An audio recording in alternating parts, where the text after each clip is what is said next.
I don't think we're broadcasting, Daryl. I'm checking it right now, seeing what's wrong.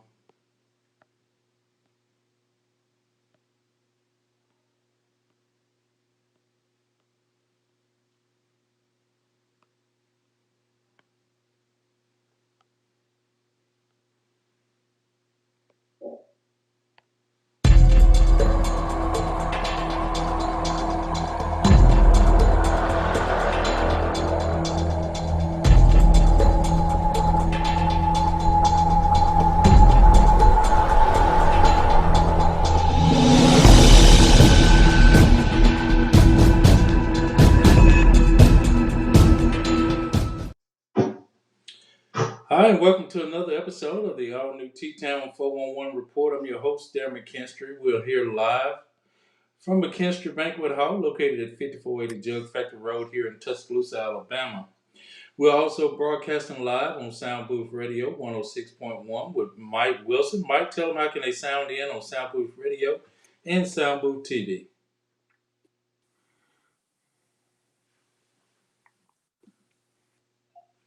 Mike Wilson. Good morning, Daryl. To get on with us on the radio side of Sound Booth Radio, just go to your iOS or your Google Play Store, download the Live 365 app. Once you download that app, then you type in the search bar Sound Booth Radio 106.5 Sound Booth Radio. To check us out on the TV side, just go to YouTube or your Facebook Live and type in Sound Booth Radio 106.1 or Sound Booth TV. That'll get you on with us on the video side. Well, Mike, we want to thank you for each and every week for coming on the program with us and sharing this very valuable program to this community. And as always, Veronica Taylor provided us with the COVID-19 update. I'm going to go ahead and do that, and then we'll go to a commercial break, and then we'll come straight into our guests. DCA's health system internal counts as of 3:14 p.m. on March the 8th, 2022. There are 11 inpatients with DCA system that's positive for COVID-19. 5 or fewer patients who are positive for COVID-19 being treated in the ICU. 5 or fewer inpatients who are positive for COVID-19 on ventilator. Of those in the hospital, 4 are fully vaccinated and 7 are unvaccinated or not fully vaccinated. As always, we say a quick prayer for everyone that's going through whatever they're going through in their lifetime or right now in the hospital. So if y'all would just take a brief moment and pray with us. Heavenly Father, thank you for this day. Thank you for this opportunity to have our exclusive guest on the program with us, Reverend Matthew Wilson. Heavenly Father, we want you to continue to bless all our government officials, all our families and friends. Right now, we ask that you continue to look over the ones that are suffering through COVID right now, Heavenly Father. Yes, Lord. Go Yes. with them. Continue to visit them right now. Go into the hospitals right now, Heavenly Father. Heavenly Father, right now, we asking that you continue to watch over the people in Ukraine right now. Go with them right now. Protect them, Heavenly Father. Build a protection around those families, those friends during this time of war. Heavenly Father, I want you to go out with the families that are going through bereavement right now. The Blackman family, the Holmans. I want to say a special prayer for them and all the other families that are going through bereavement right now. Heavenly Father, I'm praying for my good friend Belinda Hargraves, who's having hard times right now that getting over her mother passing. But we ask that you continue to go with her and her family and watch over them. We saying a special prayer for Frank right now. He's and his family, all the other families that are going through these rough times right now. Right now, Heavenly Father, I'm praying for my family, near and far. Mike Wilson family, near and far, and everyone that's watching this program.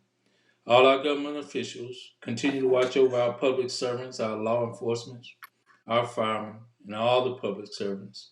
In your Son, Jesus Christ's name, we pray. Amen. Amen. Amen. Man, we have to pray. I tell you, keep praying for all these families. We got a lot of people are going through a lot of things right now, and it's just hard to not be there for them or try to at least say a special prayer. It's good to see all the people that are having birthdays right now. A lot of people celebrating birthdays, and A lot of people are going through bereavement right now, so we just say a That's prayer right. for them. Want people to know we do have our guests on the program. We're going to go ahead and make our announcements and then do our commercial breaks, and then we'll come right back with our very own Councilman Matthew Wilson here on the program. I want to go ahead and let everybody know about the upcoming Northport Baseball League. It's taking place on March the 15th. Registration is good through March the 15th. And if you'd like to participate, you can call 205 657 5354. I think that's correct. My vision is a little, I got to pick up those new glasses. But Northport Baseball League is registration is good through the 15th of March. So don't forget about them on the program. We also have a Save the Date Double X coming in April 22, and you can become a contestant. This is a Facebook game show that's going to be held by Buck Dollar and Sheena J here on Facebook Live. So, Mike, you want to elaborate a little bit more about this upcoming Save the Date event that's coming up? Sure thing, Daryl. It's actually going to be a weekly show that we're putting on Soundbooth TV and Facebook Live. So if you want to be a contestant, you can go to Save the Date 20xx at gmail.com and fill out the questionnaire to be a contestant. Also, you can join the web page on Facebook. It's Save the Date 20xx also.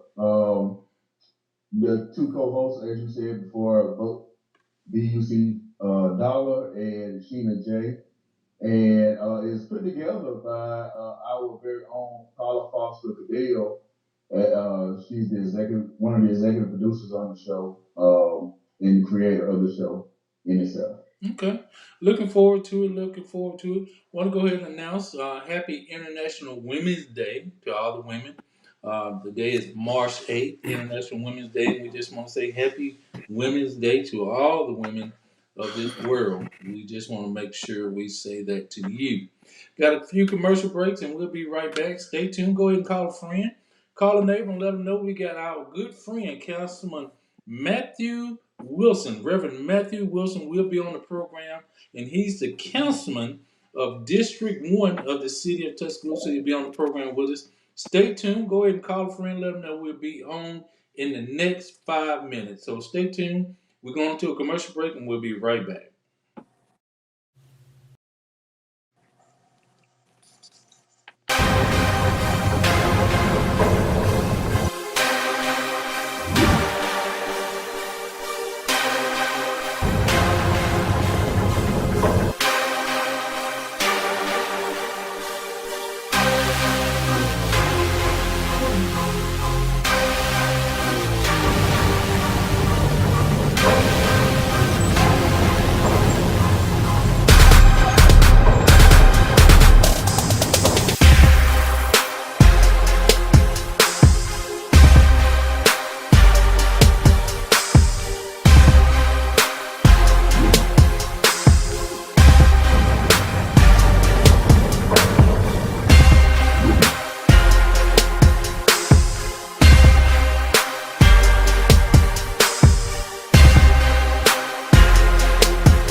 Hello? Hey Rick, I had to call you to tell you that the food that you brought to the party last night was wonderful. It made me think about my grandmother's cooking. Where did you get that food, brother? I went down to Thomas Rib Shack to pick up the ribs, but when I got there, I seen that they had more than just ribs. I seen baked chicken, fried chicken, corn muffins, vegetables, apple pie, peach pie. And I looked around and I seen a sign that told me that they got chitlins and oxtails on Sunday.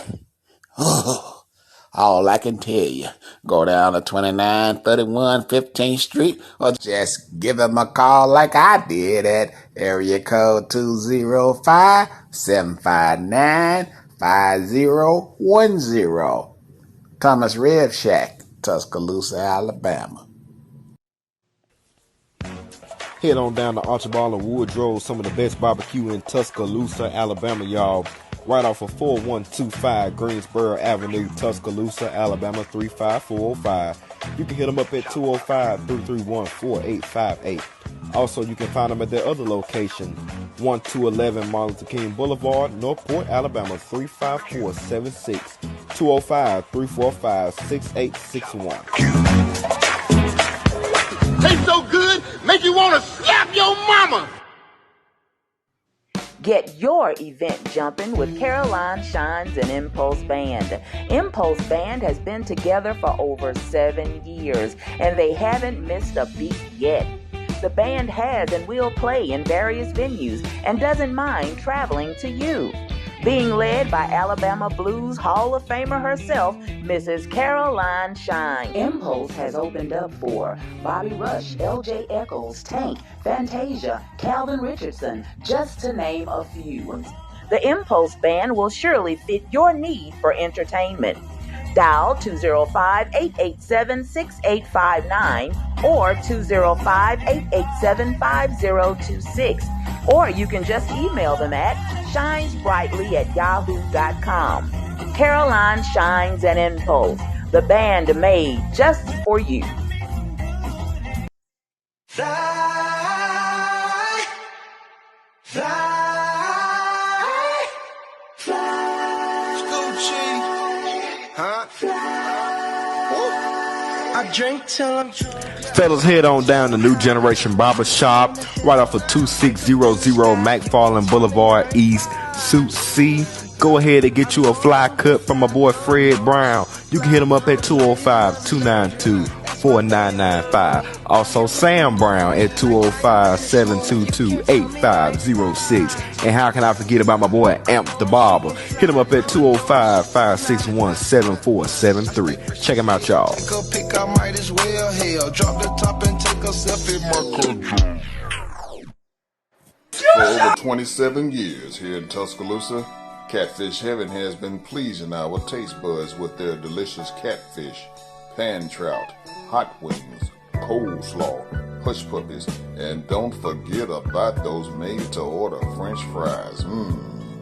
Whether it's your snack time, lunchtime, or dinner time, give the guys a call over at Catfish Heaven at 205-752-7222, or you can make your order online at catfishheaventuscaloosa.com. So head on over to Catfish Heaven at 2502 21st Street.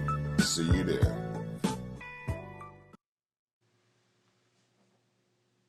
Get out, get everybody go outside. Here we go, everybody line up. Everybody outside.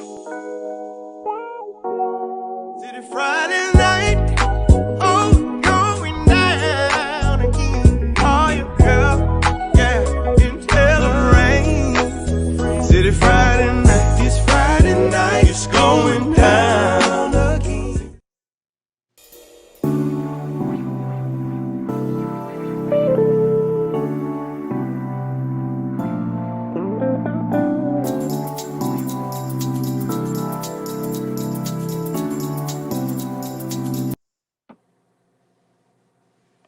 Okay, we're back. And as promised, we have our special guest on the program with us, Reverend Matthew Wilson. And he will be on the program with us. Reverend Matthew, how you doing, sir?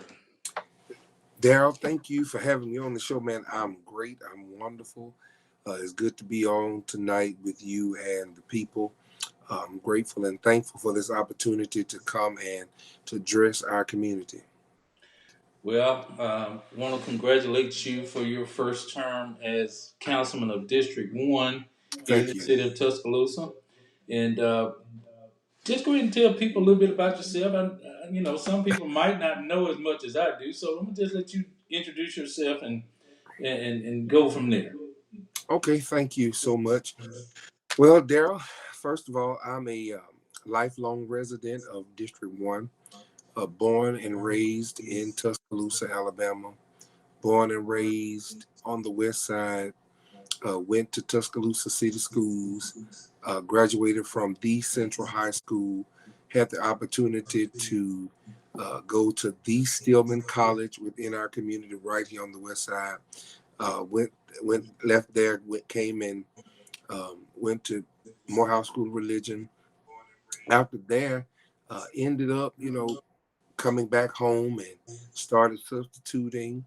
Um, Ended up being dean of students for the summer school, and then ended up doing something that I love to do, working with children, which I've always done.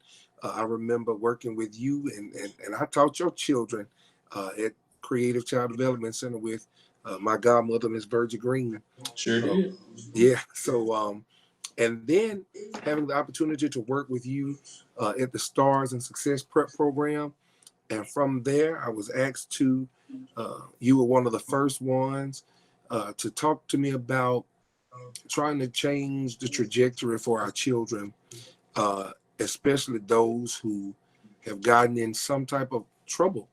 And we talked about that at the STARS program. And so I worked as a teacher's aide. And after being a teacher's aide, I ran for the school board, and I won, and I was able to represent children, whether they were black, white, rich, or poor. I was able to try my best to make a difference in their lives by standing up for the teachers, the administration, and the students. I tried to give our community some hope because the people of the community gave me hope. I'm a product of the hope of the community, and I wanted to be that same hope for some other child, some other young man, to let them know, hey, you can go from the bottom to the top right here from the west side. And then after that, I ran for uh, the the Tuscaloosa City Council, um, and I'm grateful and I'm humble that the people see me as someone that they can trust.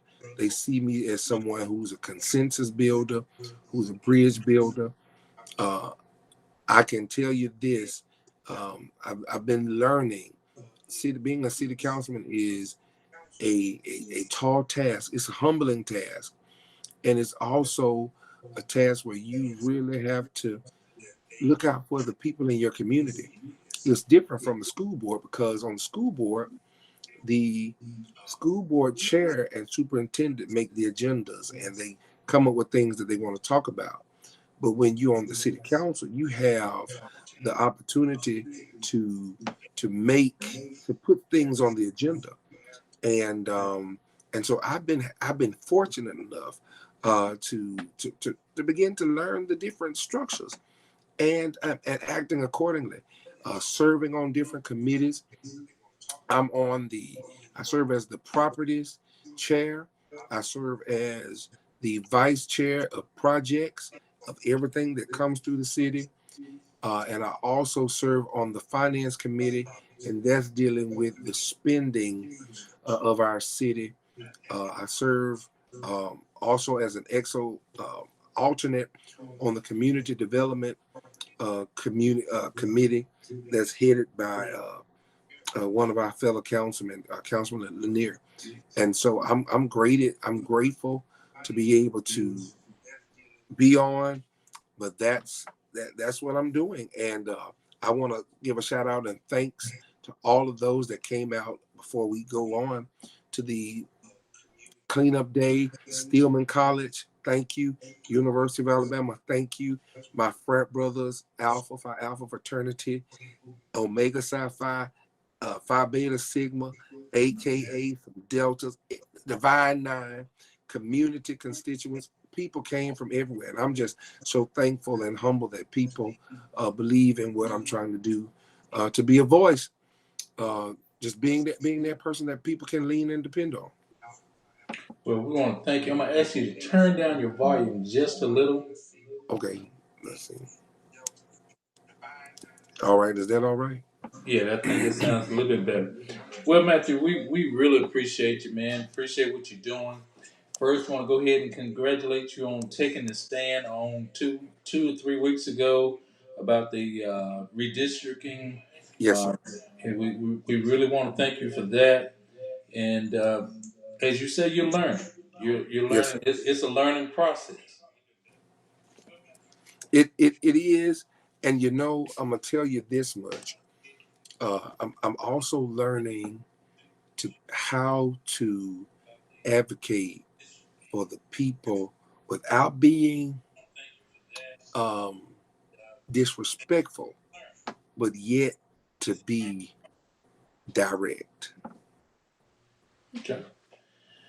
Well, what's new for District One? What direction? And one thing before you tell us that a variety, I guess you can say a majority of downtown Tuscaloosa is still considered District One. Is that still correct? Yes, sir. So let me kind of inform the people about the whole redistricting process. Okay. Uh, the results. Every 10 years, the city of Tuscaloosa goes through the process of redistricting. I learned a whole lot about this process and what it means and how it impacts different communities. There were several factors, if you might, that were into play. One was the issue with District 1 and District 4. The second one was District 6 and District 7. Well, then you begin to hear chatter about we only needed 55% of the votes in a particular district to have a fourth minority district. Well, as I have been trying to explain to people, everybody has a different reason for the way they voted. When you looked at the breakdown of the districts, especially, I'm going to use my district. As I began to do research with the city staff, I learned that the median cost of houses in District 1 is not even above $100,000. I learned that investors and restaurants and grocery stores look at your residential capital. Hmm. So to lose two particular communities in my district was going to decrease the residential capital. And that was a great concern of mine. And I wanted to make sure that it was conveyed. All right. So after doing the vote, I also and researching the vote, I realized that all of the changes that go into redistricting only happen during the next election cycle. So people have to understand whatever district you're currently in, you will be in their district until the next election cycle for municipal government. Okay. Okay. We think that's understood. I think a lot of the attention came from the idea of District 6 and 7 Yes, sir. putting a lot of African Americans to remain in Packing, right. District 7 rather Hmm. than sending or moving some towards District 6. Yes, But sir. that's done deal now. I think the vote was 5-2, and Yes, sir. yourself and Councilman Lanier both voted um, voted no, and Yes, sir. we appreciate y'all doing what you're doing for us that go. What's some people asking the question? When will the road in West End be completed? The road work on Martin Luther King. I'm assuming that's what he's talking about. Listen, thank you so much for asking that question. Let me talk to you about that project. Was on basically couple of years before I even came on, but I have been getting briefed on the project, and that project is a city project, but it's being managed by Tuscaloosa Road Improvement Commission. Let me say that again. Mm-hmm. Tuscaloosa Road Improvement Commission. In short, it's called TICRIC. For all those that are listening, you are actually able to go to Tuscaloosa County Road Improvement Commission website, and it will also show you what is going on with the project. It will show you that, from my understanding, the project initially was the whole TICRIC, that whole Jack Warner MLK was one phase. It moved from 1 to 2 phases. Then now it has moved to to 3 phases. And so at this time, we are, as you can see, people are always working. They're working more so now than you've seen. It is because people are putting the utilities underground. And so that the Jack Warner Parkway project is going to be with us for about another year and a half, almost 2 years to complete. From my Now, understanding, the cost has been adjusted from 23 million now to 55 million. yes, sir, the cost has doubled. it has doubled, and learning about this, if people, those who are listening, I have in front of me a 10-year projection that was done in August of 2021, and it has the projects and the bond issues and talking about the different things that will be coming, that was supposed to be and that are supposed to be coming based on this program that the city has, that the mayor implemented, called Elevate. So these projects were in line when I came on the council. So the project with the MLK Jack Warner is underway. They're putting underground utilities for cables. You know how we used to see all of the cables up on the streets and things of that nature? Mm-hmm, mm-hmm. And now they're doing it underground, and they're doing it too in certain neighborhoods. I've seen it all over, that many people are going to underground utilities because it is safer. And we're also looking toward the future. Okay. We're going to go ahead and open the lines up for people that want to ask questions. 205-310-6067 All right. or 826-7661. I saw one person ask a question: who is responsible for redistricting? Who draws the lines? Yes. If that person was watching, it was my recommendation, first of all, that the city council would work together to draw a map. That was my recommendation and my ask, for us to come together to be able to draw the lines as one group. But what happened is that each city council person was drawing their districts. And because of the fact that I would not sign off on my map, and I wanted to be able to have public hearings for the community, I withheld signing off on it, and we were able to have two committee meetings, well, two community meetings, so that the people could get an understanding. Because I started asking some of the senior people in my neighborhoods and the senior people in my district that are old. I said, do y'all know what redistricting is? And they told me they didn't even know what it was. So I felt the need, and I'm grateful that the council did that. I felt the need that if you don't educate people, if they don't know, and they just say yay blind, then something is wrong with that. Something is wrong with that.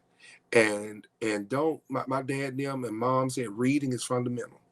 So you need to read and understand. So guess what? I wanted to read and understand to be able to help the community better.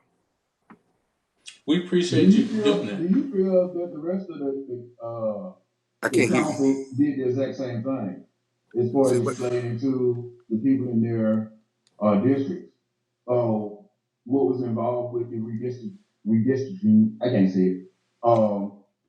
Redistricting Redistricting. of the city map. Do you think that they went through half the things that you have personally done in your district? What is his question? I can't hardly hear him, Daryl. Okay. Say it again, Mike. Let me see. Can we get it? I said, do you think that the other members of the city council did half the things that you did as far as trying to understand the new lines on the map or trying to explain to their citizens in their district Well, what they're I doing? can't speak for no other city councilman. I can only say that I took it upon myself to talk to people and ask them did they know, because and I had and the question was said, no, the statement was made that the black people didn't care what's going on, and if they had cared they would have been there. And that Mm-hmm. upset me. It upset my spirit because a lot of the people in my community, they're sick, they have health issues, they don't drive at night, they're senior citizens, and that's why they sent me up here. They sent me up here to stand for them. They sent me up here to speak for them. And guess what? And I recognize, and maybe it's because of the generation that my parents were brought up in. I stand on the shoulders of those people who got beat, who got hurt, who got whipped, who were called names, who had to go in the back door. I'm the son of those people. Mm-hmm. And so I felt that, you know, my people, they had to steal away to learn how to read. And you know what? And I wanted to make sure that I read so that when I spoke, I was going to be able to speak intelligently because I'm representing those ancestors that went through blood, sweat, and tears for me. Speaking of difficulties getting to those meetings that y'all were having, uh, Speak it louder. has been said on this show how difficult it is for a lot of elderly people and people who are physically impaired to have to drive and park in the parking deck, walk all the way across the catwalk, go up and down stairs to get to the chamber when there's doors closer that they lock at 5 o'clock. Is there anything that you might be able to do about that? Well, let me say, I think you're talking about coming, because I can barely hear you. Um, I think you're talking about the entrances for the seniors that have difficulty walking. Correct. Yeah. Okay, Mm-hmm. good. All right. I'm grateful and thankful. Mr. Mr. McKinstry called me and brought that to my attention because of the fact that when you come into the side door and you going up an elevator, and I don't mind, you really don't even know. And so um, I believe that um, that can be worked out. Um, I don't know how, but I am willing to do what I can to see about trying to make sure that the people can get on the elevator at least to come to see the council meetings. Okay. Okay. Hey, we have a call on the phone there. Go ahead, Okay. caller. Good evening, guys. Hey. Hello, how you doing? I'm fine. This question is for Mr. Matthew Wilson. Mr. Wilson, did you know that the drawing of redistricting line is guided by the Voting Rights Act of 1965? It wasn't just about drawing lines. you guys picking it out. There are guidelines in the Voting Rights Act of 1965, Section 2, that tells you how to do it.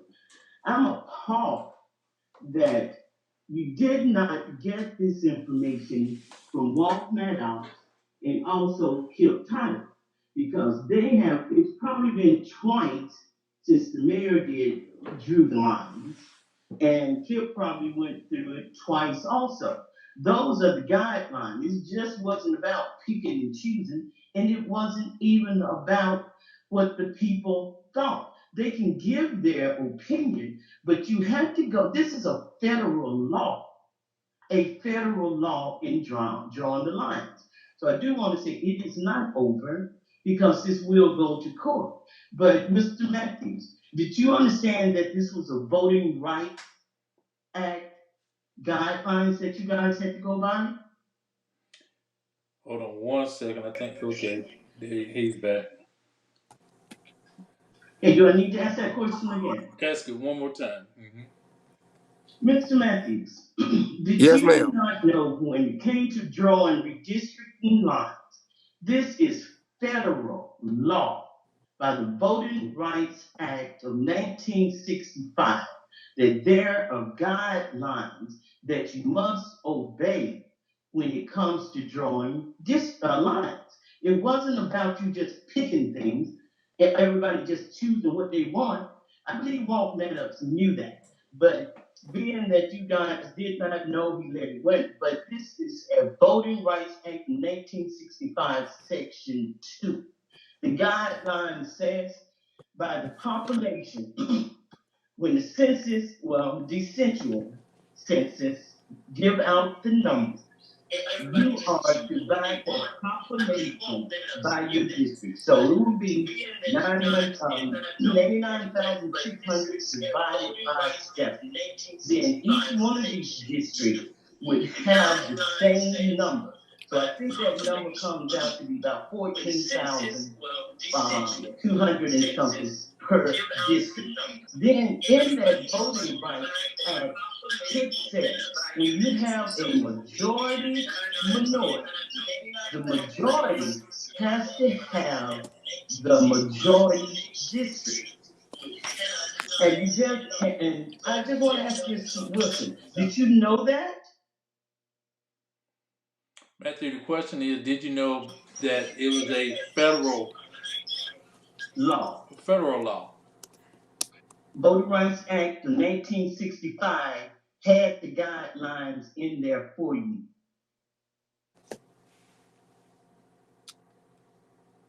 All right. Okay. Are you ready for me to answer? Yeah. Okay. Thank you, caller, for calling in. I will say this. Redistricting for me was a brand new process. I never have been through it before. So, whenever in doubt, it's always good to do your own personal research. And I began to do my own research and to read about cities that were in similar straits to Tuscaloosa, Alabama, and realized that that the lines, well, actually, there were. I looked at other cities and saw people like Huntsville. People could draw their own maps. I looked at places like Birmingham, where Birmingham had a committee for maps, and so I was trying to do my own research to figure out, well, why isn't Tuscaloosa doing something similar to the cities that we would normally name? So I took it upon myself to do my own personal research and wanted to give the best voted conviction that I could based on the information given and how it was given and what was not given, so that the people would have an opportunity to talk and to voice their opinions, just like you're doing tonight, and just like it was done in the on the hearings. Well, can I say something, please, Yes, ma'am. Mr. Wilson? And Yes, ma'am. everybody who did not go by that Voting Rights Act of 1965 was hoodwinked. That was your source. It wasn't about you looking at no other city no other town, because nobody line is going to be exactly alike. That's not what That it's is saying. true, The but there voting, are you should models. go back, There were and I models. wish you would. It's not There about were me looking in different places. I'm going by the law. There is a law. What do we think? We just got through with the Selma month, right? They mentioned the Voting Rights Act of 1965. These was laws to stop discrimination in every way. Redistricting, tap dancing, counting beans. The Voting well, Rights Act is a federal law that guides district. It shows you that so you won't get in the fight that we are in now with 6 and 7. So I well, would advise you to go read the Voting Rights Act of and I did. 1965, I Section did. 2, because this is I ridiculous. did. Y'all just gave Yes, ma'am. away. Well, I I did. pray that And the courts will determine whether you right or wrong, and we'll all see that this map is incorrect. And one more thing, and I'm gonna let you talk, Matthew. I'm looking at a map of the current council district. They knew that just like they told you that black people didn't care. This map that they have now of the district is totally wrong. If one district, District 3, got 16,000 in it, one has 12,000 in it, one has 13,000 in it, it's padded. And this particular map that you have now is also padded. District 3 has 891 people over their packed. But the Voting Rights Act guides you. Everybody look up the Voting Rights Act 1965. It'll tell you about how they do it, because black people was discriminated, and these are the guidelines that you have to follow to not discriminate against African Americans or minority people. all right, can I speak for a moment? Go ahead, Matthew. All right, thank you. Because thank you for calling and saying that. I also want to say that I gave you various opportunities and asked you to come and share that very same information to City Hall. See, I'm thankful for Daryl's show. I'm thankful for what Daryl is doing, but it is incumbent upon the community at large. If you know something that's going to help the greater masses, then don't sit down and wait till we can get on the on Facebook or call Brother Darrell. We need you to come to City Hall and to express yourself and to say those things that needed to be said unjudged. Because I'm of the opinion that when we speak and we speak that which is right, my God is gonna take care of us. I ain't preaching. I'm a preacher though. I'm who I am. And so so we have to be cognizant that not only do we see my speech is the same, and it has been the same. I voted no. I spoke the same stuff that night as I voted when I voted my conviction. What we need for people to do, just like I told people back when my mama and daddy couldn't vote, and they said, "Son, you need to have pride when you vote," and they said, "You represent me." Guess what? All of us gotta be one family, one community. We can't just talk about black folks being this and black folk are being that. If you black and you proud and you want to make sure that you make a difference, then you got to show up and say what needs to be said, regardless of who agrees and who don't. Okay. Let me say this, Matthew. That was a packed house of white people, black, white, male, female, that told you and everybody down there that this was going against the Voting Rights Act. And I also spoke against this map. But the thing about it is, Matthew, you're green at this. You're just learning. Y'all were hoodwinked, because I guarantee you that the mayor knew that it's supposed to be going by the Voting Rights Act of 1965. These are the guidelines. This is how it goes. The Census Department, the census gives the numbers, right? Then the Voting Rights Act, you got the guidelines. Then it goes to then the states have its code. Then you go, the state trickle down to to Tuscaloosa or the city. These are the guidelines, just like that, from the census to the federal law to the Alabama laws and code to the city. Mayor Maddox knew that, but it's not anything against you, Matthew, because you did not know. The other new council people didn't know. Raven didn't know, and I'm pretty sure Mr. Busby and the rest of them didn't know. But there is a law, and it is that law, but I want everybody to read. This is a teachable moment. The Voting Rights Act of 1965. This map is totally wrong, and for racial gerrymandering, there's all kind of ways these people play tricks and that sort of thing for redistricting. And this one was racial gerrymandering, and it comes under packing.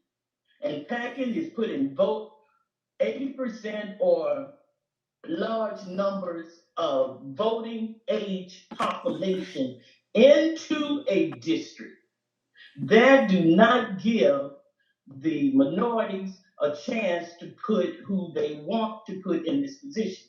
And I'm gonna get off, but let me say this one other thing. I looked at this map. District 1, all the District 1 land has been taken and given to District 3.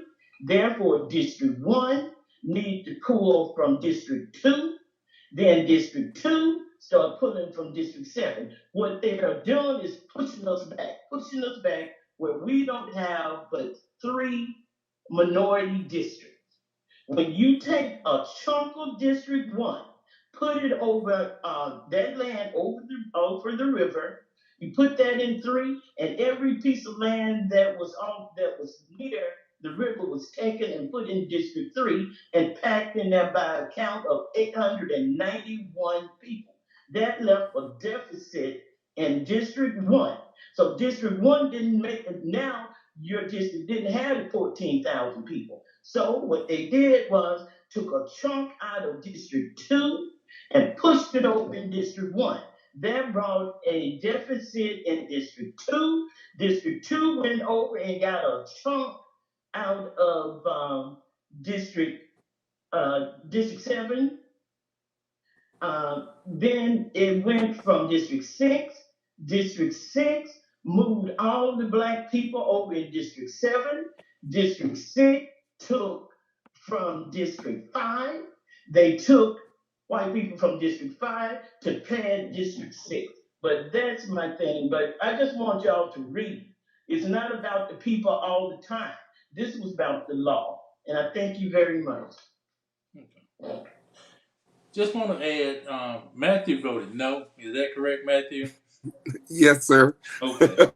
Now, I can see if it, you know, we're not, I like people to speak. I don't have a problem with that. I like people Yeah, to speak. yeah. And I just want to make sure that the other people understand that Matthew Wilson and Cassius Lanier voted no, regardless of based on what facts that we had or no.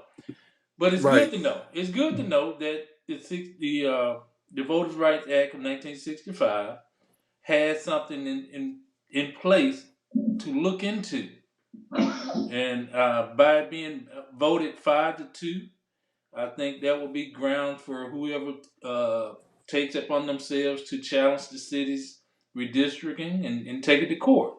So we still appreciate what you've done by voting no, and this whole ordeal, this whole redistricting ordeal was totally new because yourself, Lanier, Feo, Crow, I'm just say the whole, probably Kip knew, and like she said, the mayor knew. I didn't like the idea of them putting the staff to present something to you all without a full understanding of it. So that was one problem I seen with the represents the presenting of the maps. Now, I do want to say, and we do have a call online. I do want to say, I think it was a um, when we had this organization that presented the map to the city council. Mm-hmm. I think it was a disgrace that they didn't consider, and I'm talking about the whole council, not just you and Cassius, to re-look into the ideal of the map that was presented by the citizens. We got a call on. Go ahead, caller. Hello, hey Daryl, hey Mike, Hey, hey Councilman Wilson, Hey, Councilman how are Wilson, you? Veronica Taylor, and I do want to thank you and Cassius Lanier for doing research. And upon doing your research, you learn new things and you taught new things. So We did. the statement that you made earlier about as far as it not taking effect until the next election, that is something that a lot of people didn't know, but a lot of us did. So we do appreciate you. We appreciate your no vote. And in spite of the legalities or illegalities of it, you did stand for what was right. You fought for what was right. And we don't hold that against you at all. We just want to let you know that we appreciate you for it. We're not Thank you. going to always get what we want or how we want it. You may not always vote the way you want to in the future. But when it comes to our voters' rights, you took a stand. And with what you Thank you. learned and with what you found out, Oh you yeah. didn't, it's not so much as going against the grain. You just took a stand. Because like I always say, if you don't stand for what's right, you'll fall for what's wrong and for anything all the time. But you did it. That's right. We appreciate you for it. And I just appreciate you for it. Because I was at those Thank meetings. And I know that your statement was never to go one way completely. And you withheld your statement until it was time for you to say you had you. Right. learned what you had learned. You had talked to your constituents. You had talked to many people. A lot of them didn't even know anything. So that being said, again, I hope that some of us being upset by the decision doesn't upset you because we're not upset with you or Mr. Lanier. Like I said, there are people that have been on the council just a little bit longer than you that should have done more, educated themselves more, and they didn't. You didn't let someone go get the education for you and present it to you. You searched, like you just said, you looked at other towns and other cities and other councils, and that's what a lot of people do, and that's what you did. And like Ms. Minor said, at the end of the day, it was still illegal, but your vote showed that you knew that. And even if it doesn't show people that, it shows that the fool was right. So I Thank appreciate you. you. I appreciate Cassius for that. And like I said, we won't always agree on things, but we see that you guys are willing to stand for what you feel is right for your district and for the community as a whole. Because your District 1, this highly impacts District 6 and 7, but in the future it can be 3 and 4, it could be 1 and 2, it could be whoever and Right. whoever. So we really do appreciate you for doing the education. Because a lot of times when people are new, they just say, well, I didn't know I was new. And they make excuses and you did not. So I appreciate that. And let me say thank you so much because just being open and vulnerable when you come to something like city council and you're on the legislative body of the city council and you begin to read that we are a mayor council form of government and you learn and you begin to read about what you're able to do, not to do, what you have the rights to do, and it just blows your mind because going in, you sometimes have a certain ideology about how things go, and when you learn differently, as the old people say, when you know better, you do better. And I'll say this: the question is, how do we get that next generation involved? We get them involved by taking our children. No, let's say making sure that our children vote, take our grandchildren with us to vote, take our great grandchildren with us to vote, showing them how, letting them see letting them see that you have a very, you have a responsibility to go and vote. You have a responsibility to check that box because that's what our forefathers and our foremothers fought for. They fought for us to be able to be able to have representation regardless of our social economical statuses and regardless of where we've come from. They wanted to be able to not only be brother and sister or Mr. and Mrs. at church. They wanted to be Mr. and Mrs. and brothers and sisters across this land and across this nation. And we, brothers and sisters, and those that are listening to me tonight, we got to go back to that invisible institution that the scholars write about and begin to talk about how movements began and how the voting, how people saw that voting, your vote is what counts. And when we start having conversations about it and stop allowing people to tell us, well, your vote doesn't count or what you say doesn't matter. The reason I'm outspoken because I had a father who was very outspoken, and he said to me, Matthew, you are Wilson. And he said, Wilson always keeps his head up. And so parents and those that are watching, I need you all, even though you may not feel like it, even though you may not think like it, I need us to talk to our kids about voting, our grandkids, and not only talk to them, show them, bring them with you, call them when it's time to vote. And make sure that they vote. We got upcoming elections right now. It seems like the only election that many in our community take really into account is the presidential election. Well, guess what? And we were happy when President Obama was elected. We were happy to hear about Vice President Kamala Harris. We were mobilized. We were energetic when we was talking about that. We have to begin to have that same type of fire when it comes to our local elections, because our local elections will fuel our county elections and they will fuel our state elections, our region, and our United States of America elections. We have to do that. And that comes from a pride that was built up in me to speak like that. That's all I can bring it to. It's not trying to grandstand, ain't trying to be bigoted. It's just trying to do what I feel is right. Go ahead, Mike. I know we have been talking about the map lines majority of the night, but there's some of the other stuff that we've been talking about. It actually affects District 1. It's the Barnes Branch YMCA. What are your feelings, and to your knowledge, what do you know that their plans for the Barnes Branch YMCA? Let me first of all say that the Benjamin Barnes YMCA is in District 1.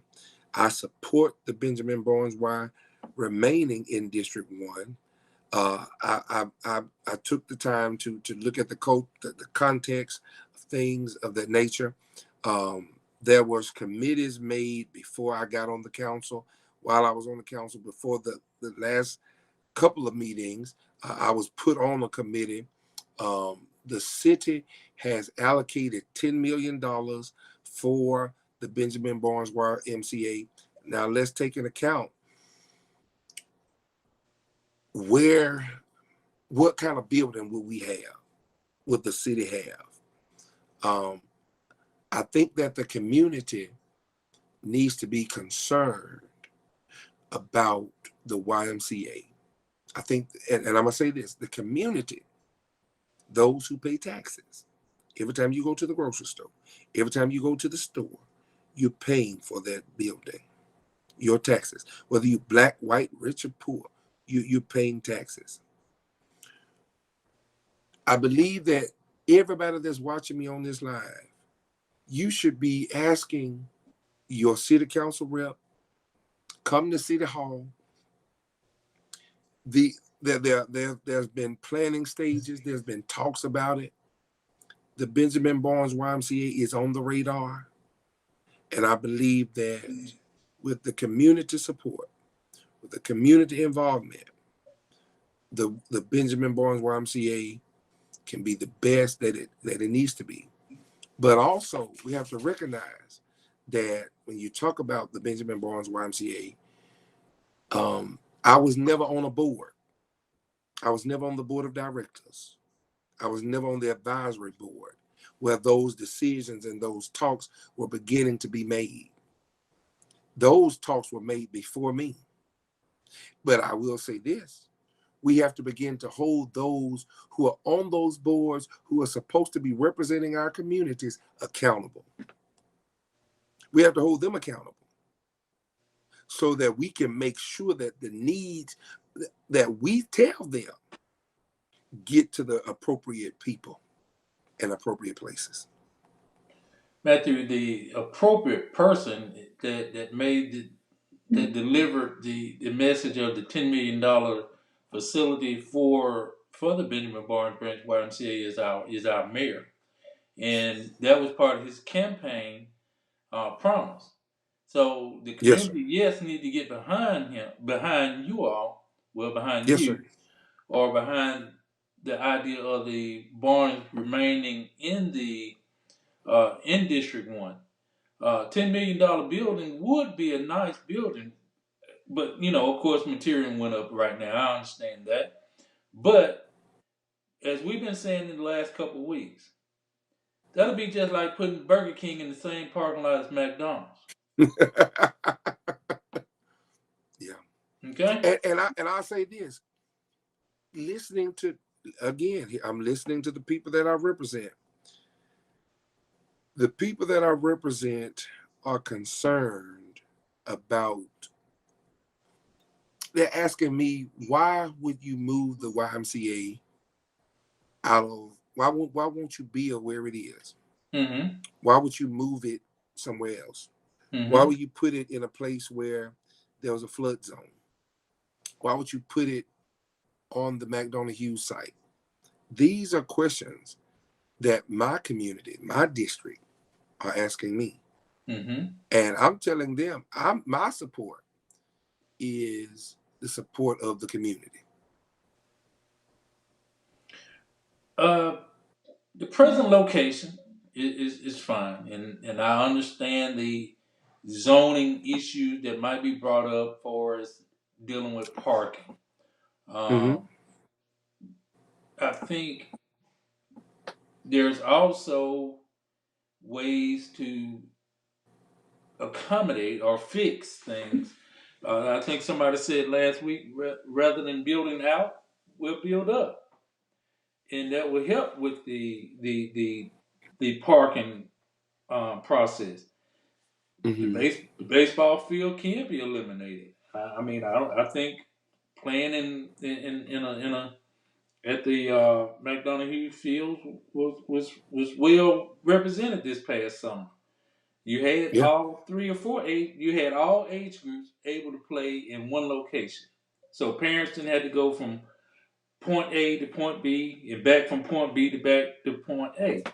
So I thought it over and seeing that utilizing the McDonough Hughes Field was a great idea.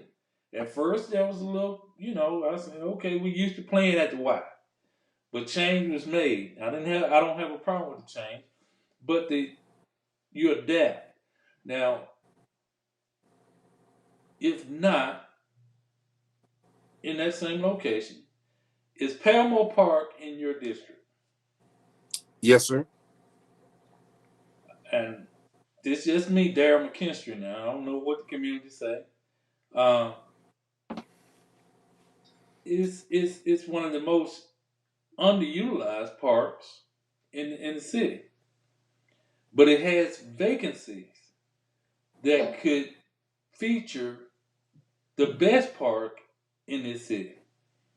You can build a bigger building. You can put outside courts. You can put inside courts.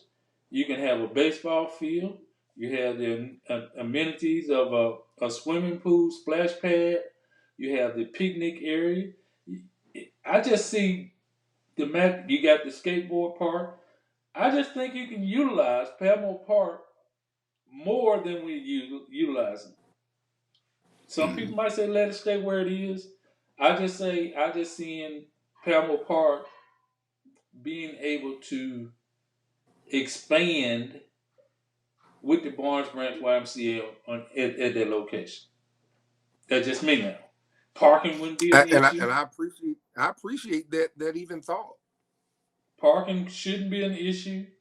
Um, Somebody said, well, maybe they said flood zone or whatever. Well, if it's a flood zone, then why were we trying to put school there? Why are we trying to build a whole new subdivision in that same area?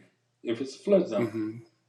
so just that's just my idea. I just see Palmo Park as a great location for utilizing the Barnes Branch YMCA as a great family oriented location. Like I said, it got the walking trail, it has the land, it has uh, I just think it has the attraction that we're looking for. And Q Channel said Paris is willing to partner with the Y, but the city is more interested in owning buildings. Paris has no say so, and it's very unfortunate. That's correct. Ernestine Young said, "Good idea, Mr. McKinstry, about Palmo Park." So they wanted to know. Okay, what is that? Oh, okay. Pooh Ray said, "Why is District 2 Raven taking over District 1? And why aren't you, Matthew, in on the committee?" Let me put the number up Well, here for people that want to call in too. I'm sorry.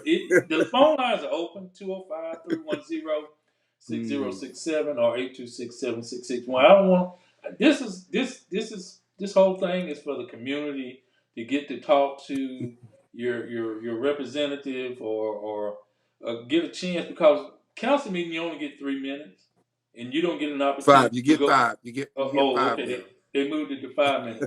So now you got 5 minutes, and you can have a greater in-depth conversation of getting your point across, and Mr. Wilson can respond in a timely manner. So that's what this is reason behind that. You know, Mr. Wilson, cause I don't want to say hot topic, because when you say hot topic, that means it's just hot for a couple of weeks. The Barnes Break YMCA has been in Fago for a very long time. Everybody's been up in arms about it. They've been demanding a new facility, a state-of-the-art facility, for a couple of years now. Actually, longer than a couple of years. And I'm just wondering, like, has anyone came to you and asked you personally of any viable locations to put the Barnes Branch YMCA in your district? No, sir. Okay. So of course we read the Sunshine on the City article, and from understanding the article portrayed that this is a city staff decision that was presented to the mayor from the committee. To take a stand against that, what do we need to bag you come to city council meeting, and when? Well, Mr. McKinstry, let me kind of give some context for continuity. Um, when I had the meeting for redistricting, I had it at the Benjamin Barnes YMCA, and I looked up at pictures of people like the late Miss Myrtle Gray, Mm-hmm. Dr. Myrtle E. Gray, Mm-hmm. people like Mr. Robert Wade, Mm-hmm. Miss Jacqueline Richardson, Mr. Archie Wade, Miss Virgie Green, Mm-hmm. Dr. Dr. Joffrey Wissington, Harrison Taylor, Mr. Harrison Taylor, Dr. Vernon Swift, Reverend E.J. James, Mr. L.V. Hall. And I looked at those pictures and I began to say, what are we going to do to hold true to those culture bearers that made a difference in a lot of people's lives now that the Benjamin Barnes Y is set up to perhaps be moved or torn down? How do we keep the legacy of what those folks did before our children and can commemorate them and commemorate that? I've been trying to pull my brain. Well, I started thinking about movements and conversations. This can't just be a crisis conversation. It can't just be us talking about, well, we wanted to just be there. The community has to begin to buzz about the Benjamin Barnes YMCA. That's number one. There has to be buzz about it. There has to be talk about it. There has to be talk about it at the dinner table. Talk about it at your church. Talk about what the YMCA, what Benjamin Barnes meant to you. It has to be talked in a larger spectrum that people in the community all have to be saying the same thing. And then after they're saying the same thing, they I would like for those folks to participate in involvement in the Benjamin Barnes YMCA. Getting the membership. Getting the membership gives you access, gives you that availability, gives you the opportunity as a stakeholder to speak your mind concerning what happens and talks about and you're able to talk to the board about the direction that the YMCA goes. Well, once that happens, because the city owns the Y, the concern should be, what is programming going to be like? Who's going to run it? How will you justify it? Those type of things, sir, are what need to be begin. Those are the things that need to begin in talking about the Benjamin Barnes YMCA. And I heard, I think it was one lady said, well, all those folks told y'all what to do. Guess what? And they didn't do it. Nah, we got to learn. We got to get like our foreparents and stand and keep coming so much that the people get tired of seeing you come and that they will listen to what you have to say. Your presence is powerful. You don't have to say a word, but your presence is powerful. And when we begin to show up, and not just show up because there's a crisis or because there's a buzz going on in the community, as Mr. Wilson talked about, show that you care. Show that you just don't care by saying, oh, don't put it over there. No, show that you care by putting, number one, making an investment in the Y. Then you can also tell us, your city government, what it is you expect of the Y.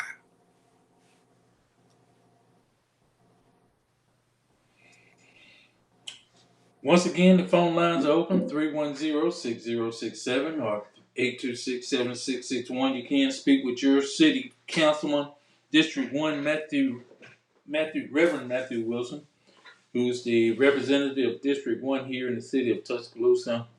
And he will take questions, any question you have, and any problems you might be having with the city. Matthew, watched the city council meeting tonight, and I think this might be an issue that a lot of people might need to be investigated about, is the water bill increase. I not only did that gentleman um, make a point about the fact that his water meter was totally covered up with leaves and dirt. So how did they actually get a reading?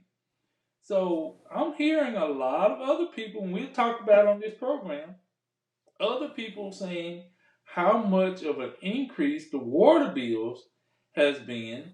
And then I also want to see if you know anything about the CARES Act money that the city has and how much of that can be used to help with continue help with the people with the water bill if that's beginning to be a problem. Let me say to you that the water, I'm gonna just stick on the water bill Mm-hmm. because the water and sewer could be woo, man, a long, long, long discussion. Mm-hmm.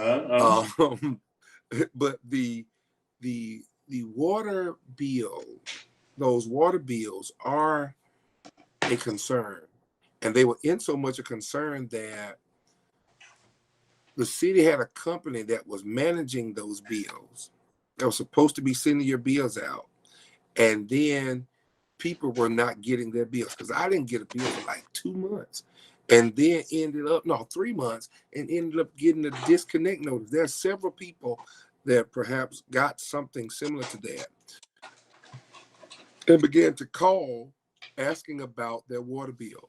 Well, the city has recognized that, and so there were interventions put in place.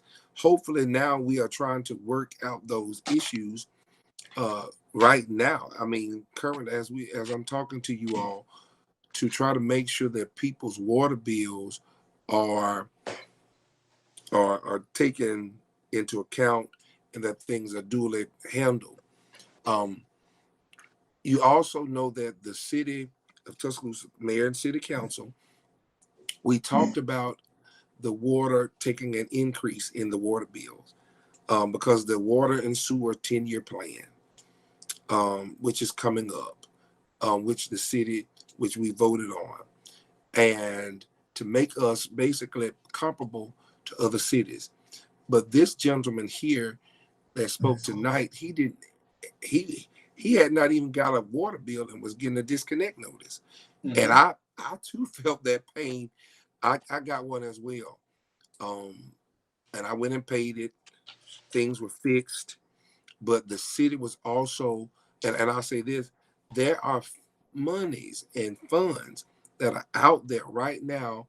I think that those funds are going through the county commission where you could have gotten your utility bills paid during this COVID season as well.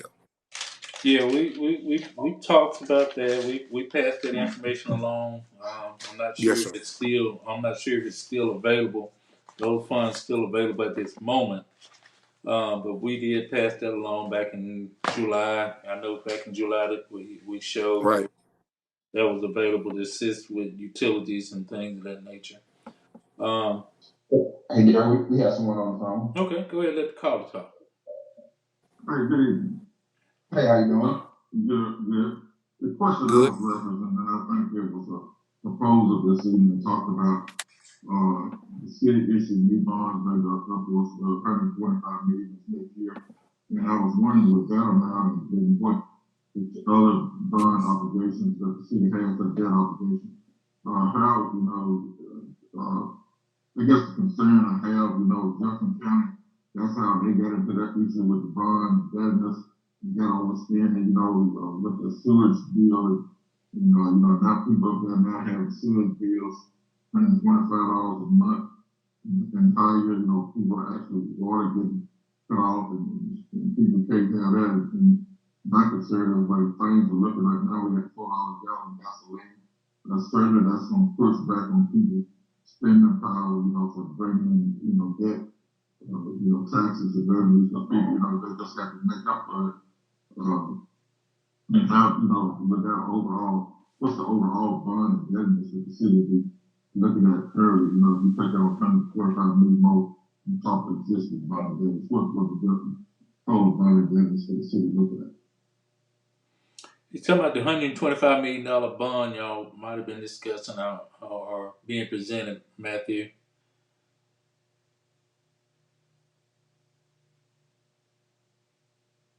Could you hear me? Oh, Hmm. okay. So what's the You talking about the $125 million bond y'all?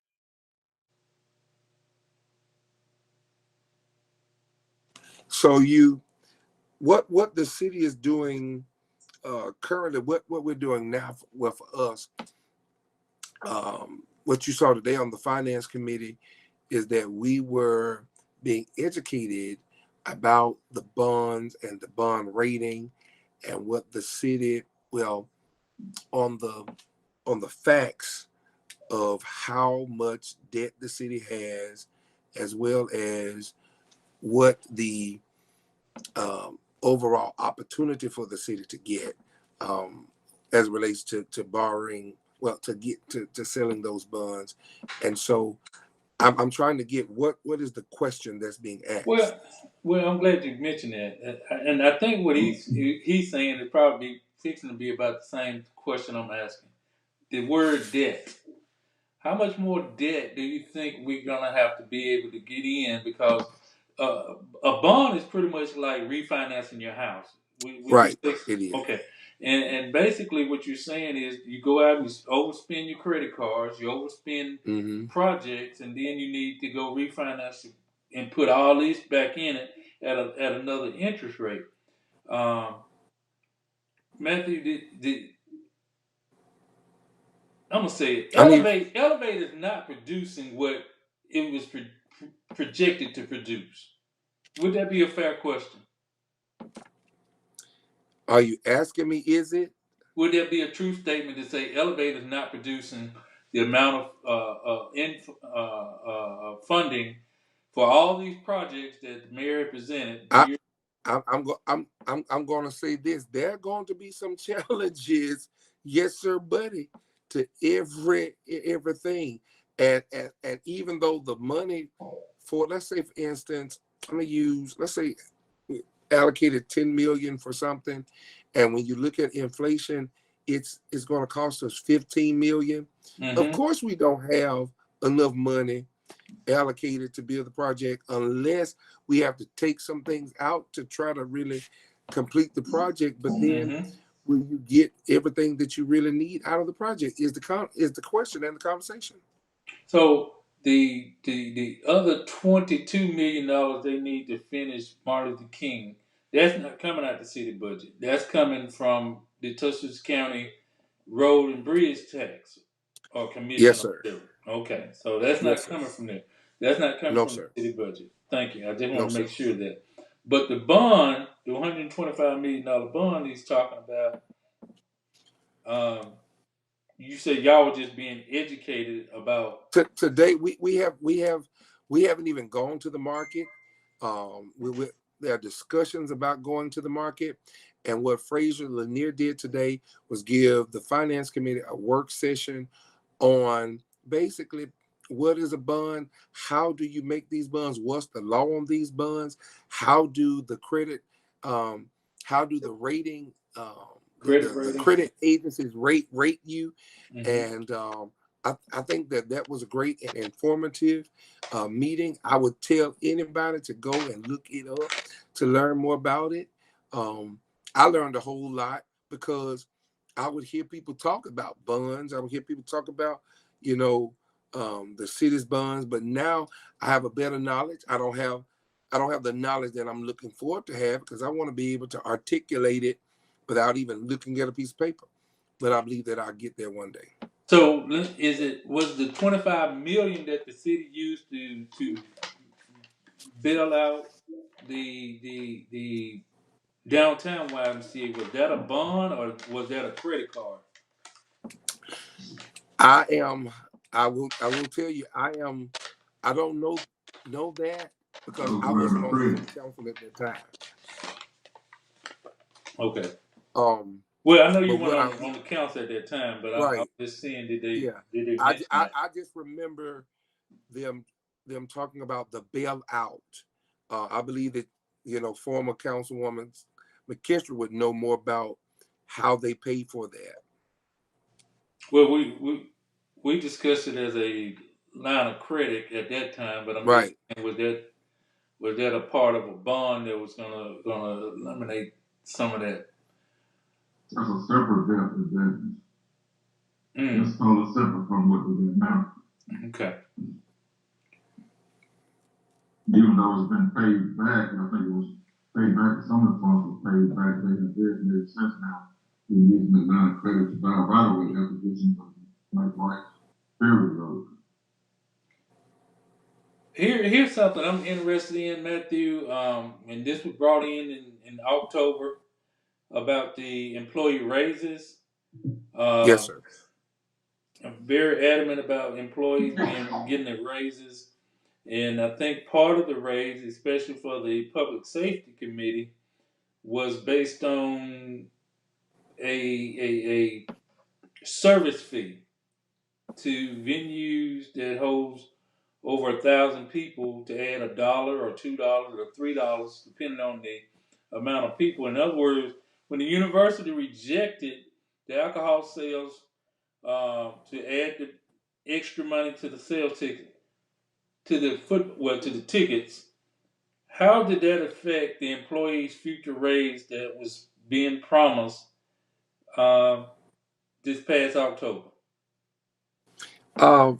Mr. McKinstry, that the sales for the liquor was dealing with the public safety's moving into RSA.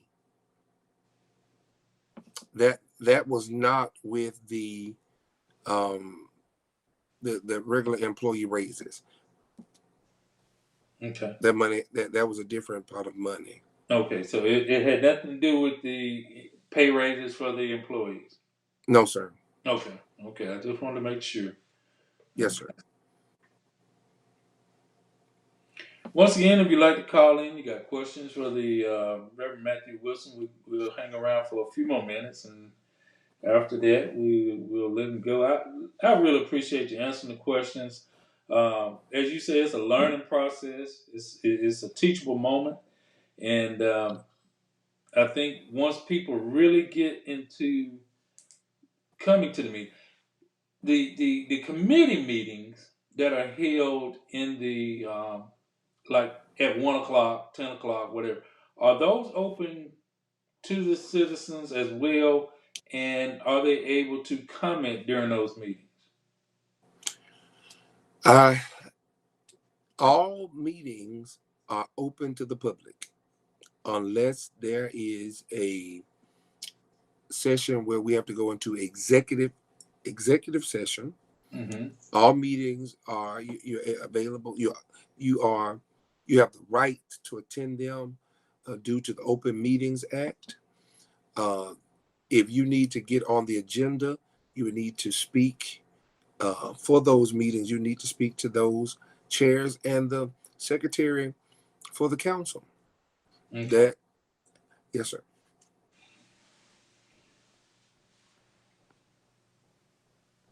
This has been a joy, and I want to thank you all for again with each other. Like, are you working with anyone from District 2 or District 7 to kind of build up your district? I can't Like, hear you. y'all working together. You want to say Excuse me. Like, it would behoove District 1 and District 2 to work together, but like, I'm just wondering, are y'all doing any of that? He's asking, are you in District 1 and District 2 and District 7 all working together for a common improvement for your district? For my particular district? Yes, sir. Well, I will say this. I believe that I have a working relationship with every council person, some more so on a personal basis than others. I would hope that if there was something that's needed in the future, that the council persons, not only just 1, 2, and 7, but that I saw Miss Ernestine Young's comment So I started laughing. I would hope that everyone would work, but I will say there are challenges in working with anybody because everybody has their own personal direction of their district. But I'll say this: what I've learned is that District 1 and District 2, what separates us is Martin Luther King Jr. Boulevard. And so I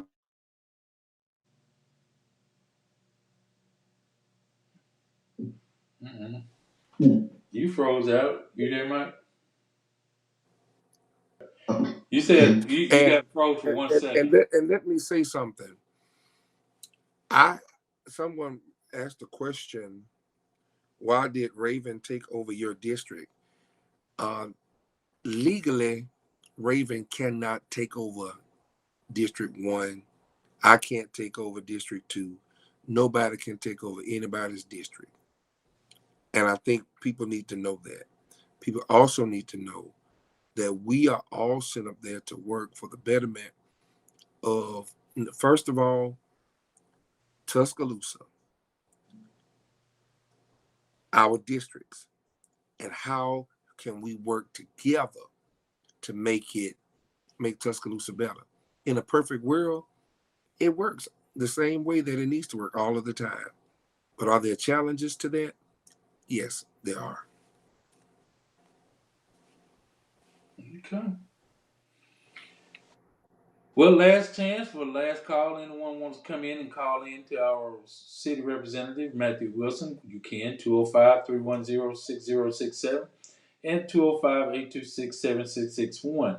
It was mentioned earlier, Matthew, about the redistricting, and I guess people need to know once there are allegations or legalities against the city, I'm assuming there's a clause in there that removed you from making any statements after that point. Is there something in? Say that again now.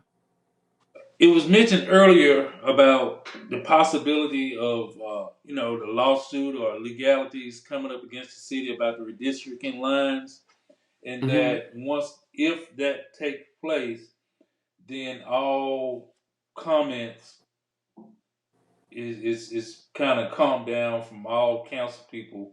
Is that something that's in I right? would I would I would I would have to check with legal concerning that. Right, right. That's Yeah, and I suggest that you do it. Probably at that point, you can't make any other comments relating other than the fact that you voted no at that point. right. Um, Well, I got one more question before we get up out of here, Daryl. Do you have any plans to do anything with some of the old buildings in your district, like the old Floyd's, over Bar 17, all of that area over there? Just is there any plans to build it up to bring any more businesses in? Bar 17. Help me to understand there. the building that was burned down and Stan Pate owned the property right there on Bar Okay, 16. so I alluded to talk about residential capital earlier. And what I've learned, and thank you for asking, when you look at where investors invest and build and bring in buildings, it is based on traffic, Mm-hmm. connectivity to the interstate, as well as the residential capital in those areas. And believe it or not, and when I say residential capital of those areas, I'm talking about the cost of those homes. So, and they look at the lot spaces that are available. When you look in District 1 along the corridor of 15th Street, MLK, there's that lot right there that Mr. Pate owns is one of the best lots to build on in West Tuscaloosa.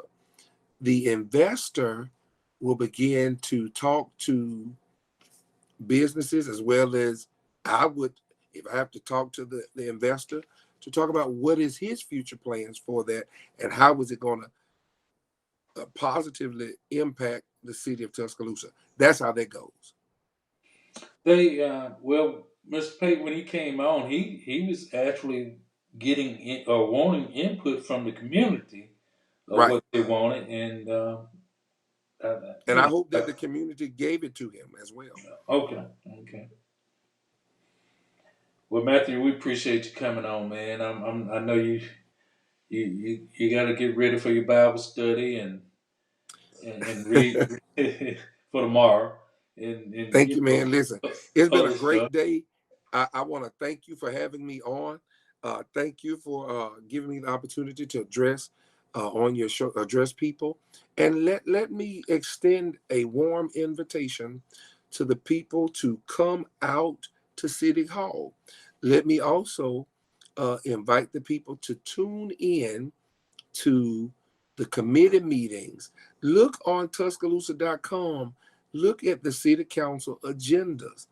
Also, if there are some things that you are concerned with, whether it's public safety, crime, whether it's dealing with economic development, if it's dealing with housing, whatever issue you have, contact your city councilman and talk to that person so that they can put your issues on the agenda.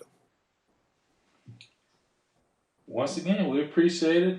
Mike, you have any other calls on? No, sir. That was. Okay.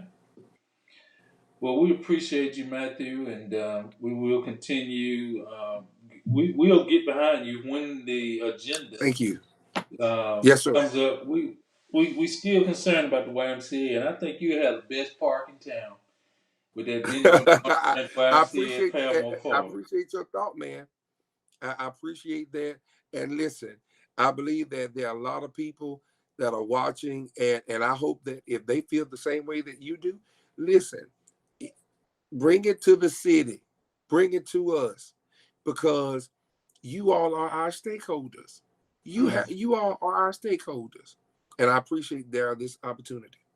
Thank you, sir. Thank you, sir. We appreciate it. We're gonna take a quick Okay. commercial break, and we're gonna come back, and we're gonna end it for tonight. I appreciate it. All right. All right, thank you.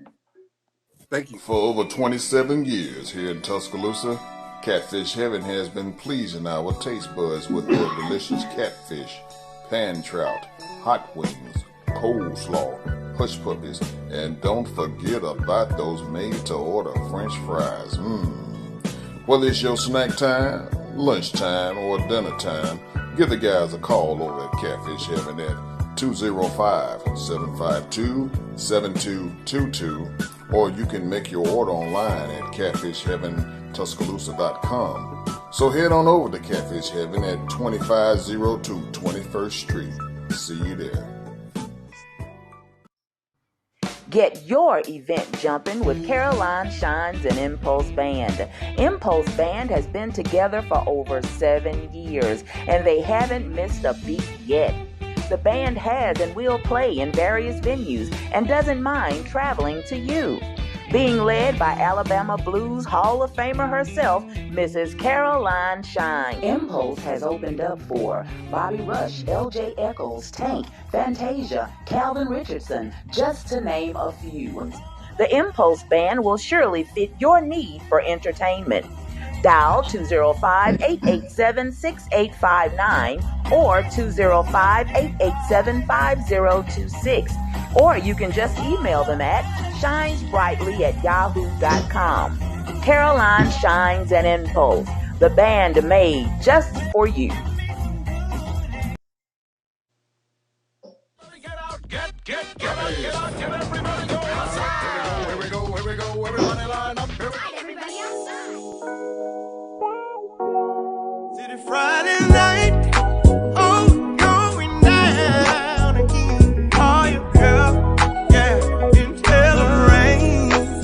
City Friday night, this Friday night, it's going down again. Hello? Hey, Rick. I had to call you to tell you that the food that you brought to the party last night was wonderful. It made me think about my grandmother's cooking. Where did you get that food, brother? I went down to Thomas' Rib Shack to pick up the ribs, but when I got there, I seen that they had more than just ribs. I seen baked chicken, fried chicken, corn muffins, vegetables, apple pie, peach pie, and I looked around and I seen a sign that told me that they got chitlins and oxtails on Sunday. All I can tell you, go down to 2931 15th Street or just give them a call like I did at area code 205-759-5010. Thomas Rib Shack, Tuscaloosa, Alabama.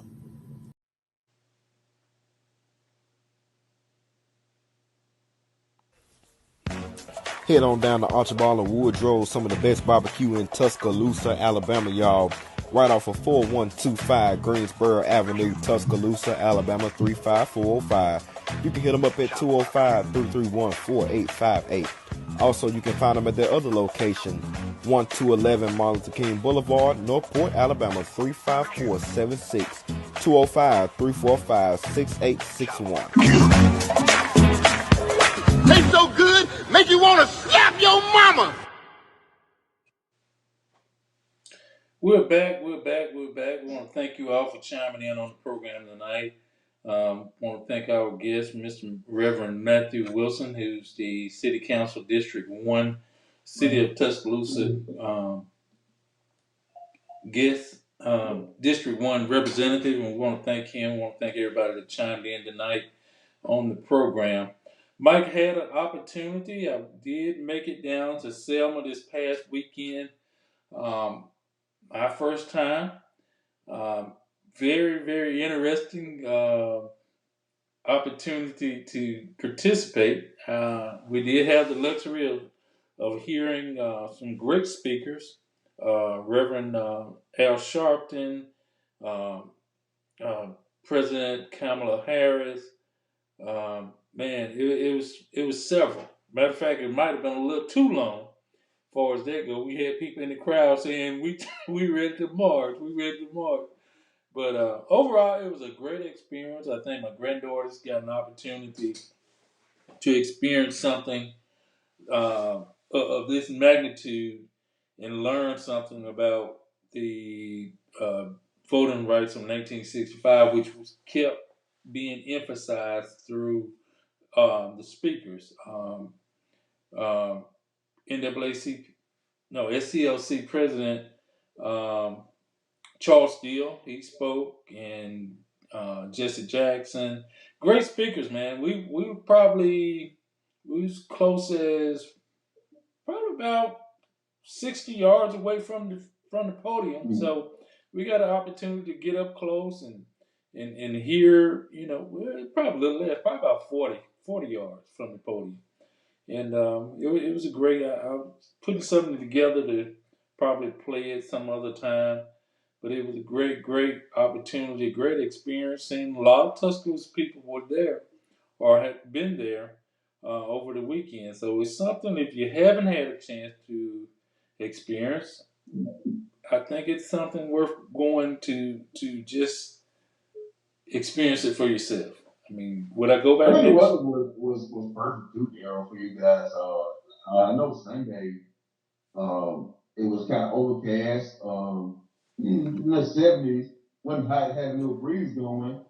I was looking at it and I was thinking about you, and I was like, this is a good day to go for a march. It started out pretty decent with the overcast, and then all of a sudden, like the sun said, I'm going to take over, and we had several people. My daughter got too hot.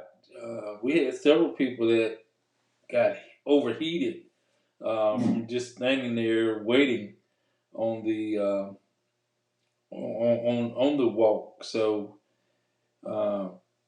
very interesting. It was nice, good speeches. Some of the cabinet members from HUD, different places, they were all there, and it was just a great turnout. Hundreds and hundreds of people. Now, would I say over 2,000? Nah, I couldn't say it was over 2,000, but it was a great, great turnout of people that came out for that march. Willie Dale Davis say that's why representatives are elected for the voices of the people with best consciousness and concerns when the community are not able to speak for themselves for the betterment of each district. And that's absolutely correct. That's correct. But yeah, it was a great experience, Mike. We just want to make sure, you know, you get a chance to ever experience it. A lot of good things, a lot of good food was down there too. I didn't really get it. I've never actually experienced Selma other than just passing through. So this was a good experience for me to go through. And we came the back roads through New Bern and Uniontown. And my granddaughters had never. Matter of fact, I I told them the direction about Greensboro and New Bern and Uniontown, and then we hit Selma. So this was they got a chance to see some of the like Uniontown, for example. They were just admiring that a lot of the storefronts were closed, and they seen that for themselves that could have been Tuscaloosa at one time. You learn by the economic impact, and that's they teenagers now, and you kind of try to explain to them about money, the value of money, and how it plays a role in where you live and what you can and cannot do. And we passed by several different schools that I think when we went through Moundville, they seen that the Hill County Middle School and Hill County High School were right there side by side. And they experienced in Tuscaloosa County schools where the schools are way larger, and middle school was, matter of fact, Eastwood Middle School bigger than probably the Hill County Middle and High School combined together. So they got a great opportunity to experience that. Curtis Travis was there, great experience. Past years have been much better. Curtis said it could have been much better. They took a little long. That was one of my things. Really, we were really near the front. And from 1:30ish to like 3:30, we stood in place waiting. And I thought that was kind of out of the way because you had a lot of elderly people still goes to this mark. Um, Fortunately, some of them were experienced enough to be in the wheelchairs or brain chairs, but it did get pretty warm there for a moment. My daughter had overheated for a second. She said, "Forget this, Dad. I'm going to the car." So she went to the car and cooled off and didn't come back. So, and that was a good thing too. But look, we'll talk. It's going on almost 10 o'clock. I want to thank once again Matthew Wilson for being on the program with us. Um, do plan on calling the other representatives to come on the program. We need to hear from them. We might not directly elect all seven, but they represent the city of Tuscaloosa, and I think it's vital that they report to all portions of the to the people.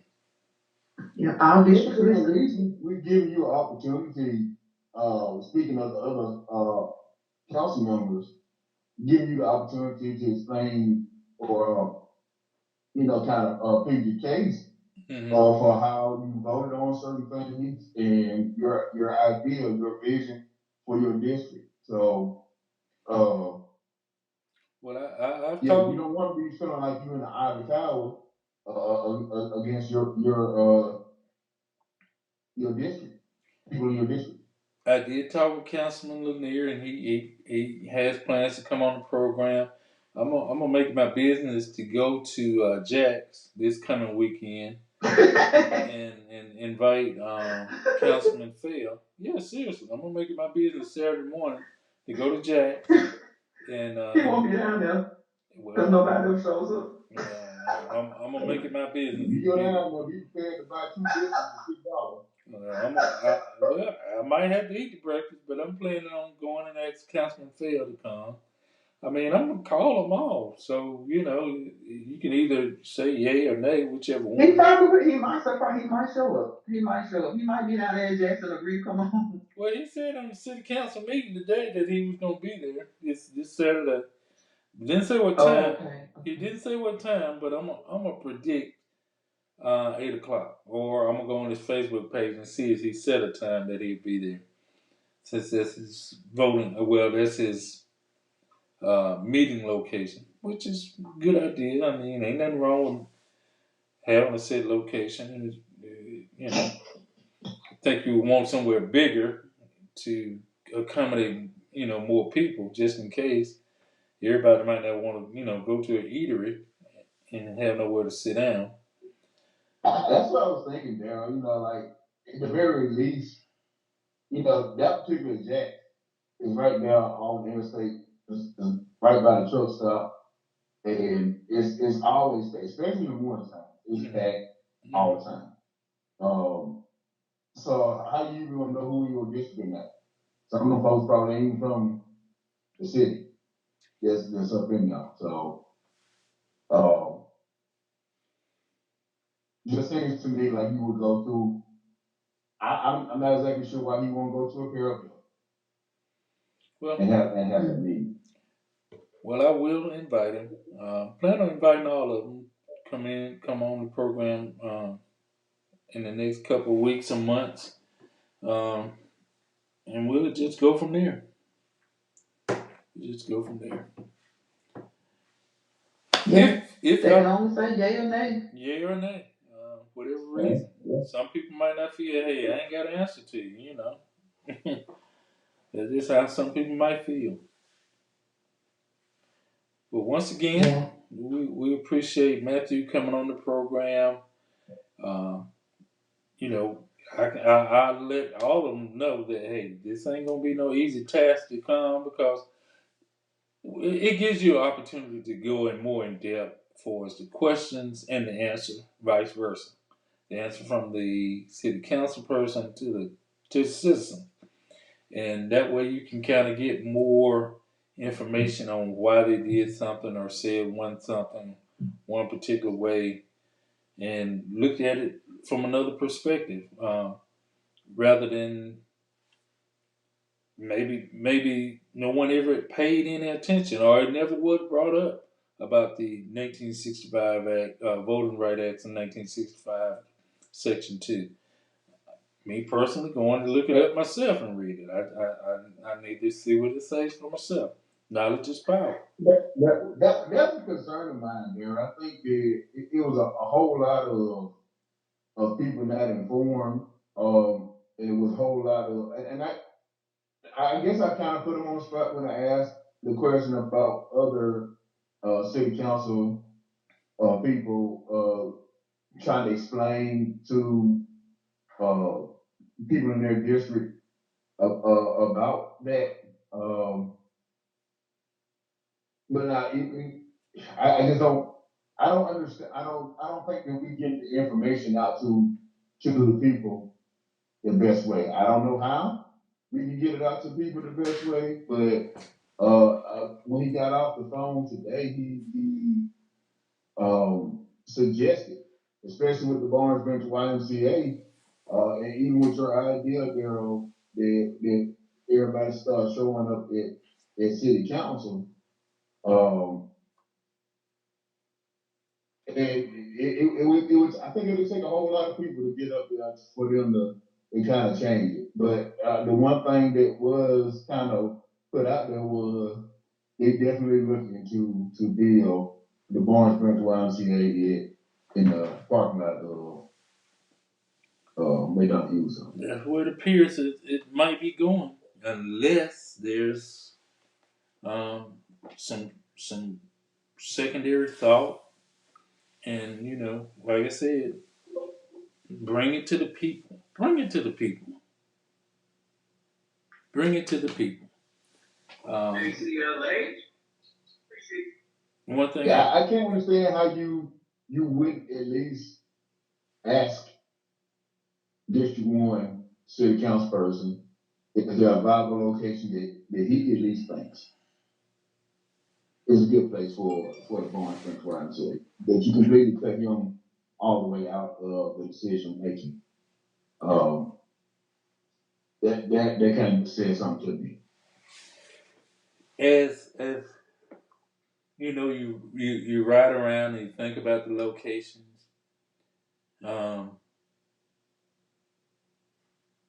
Even if you were just going to build a Barnes YMCA, and no one ever said it. Oh, the bar 17, Stan Mm-hmm. Pake property. That might be a location to think about.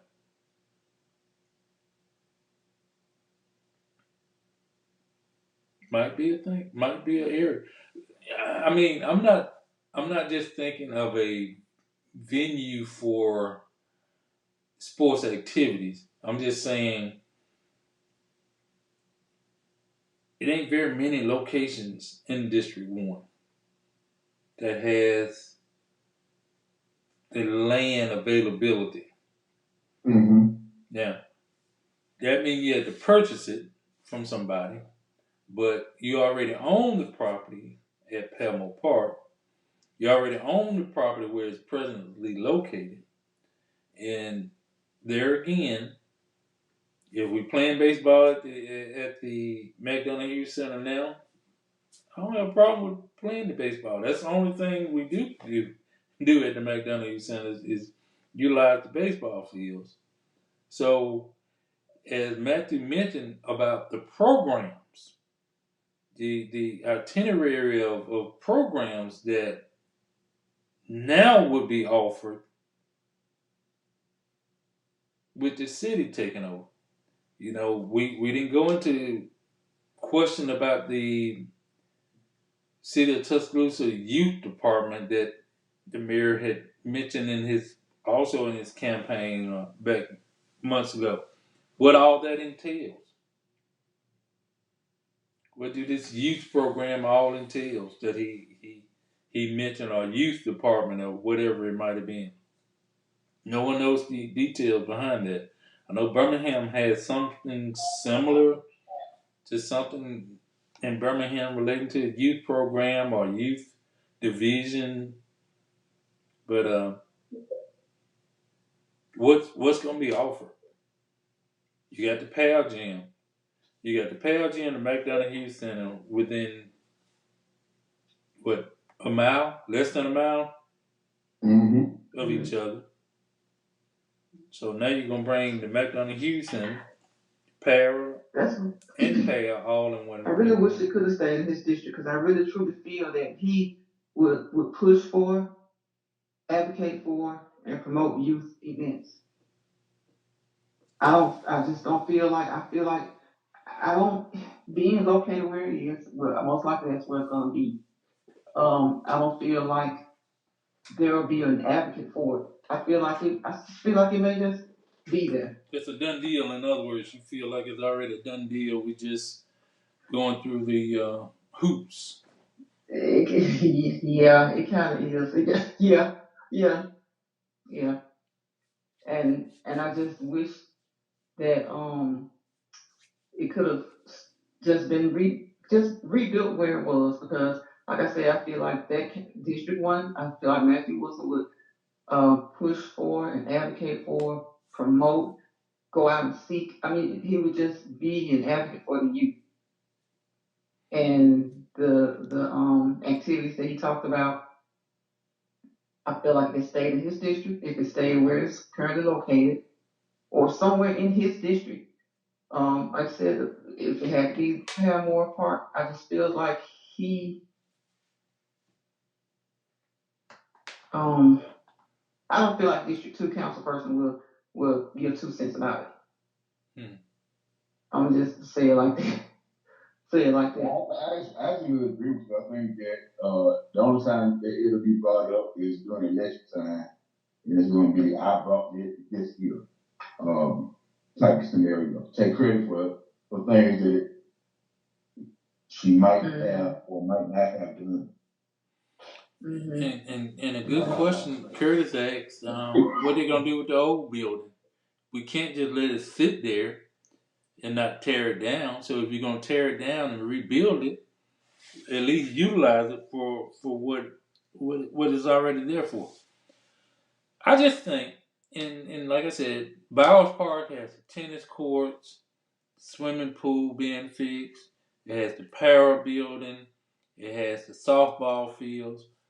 That could be Bowers Park with. In other words, that's all I'm saying. Lala said the community must demand that it remains in District 1.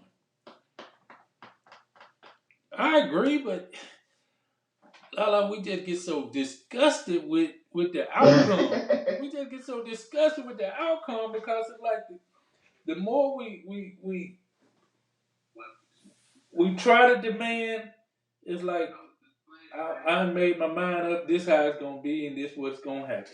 And I can't think of one project yet that been overturned. By people saying something. Right. It's like a lot of people have said when you go on the Facebook pages, the Sunshine page, all of them saying it's like a dictator here. Yeah. It's like we're under one rule, right? And even though we have council people and they have their jobs and the mayor has his job, everything still always ends up coming down to what he wants to be done is done. My way or the highway. Right. And then give us attitude, but we can't give them attitude. It's real. District 2, she gives a little attitude, but we can't give them attitude because when we give attitude, we're being ugly. We're calling names, but like I said, we had somebody that ran this country, and that was just him. You can't, you can't worry about that. He just, But when we do it, we don't. You gotta be open, and you can't say this and you can't say that. And we don't answer questions. You just let us know what you think.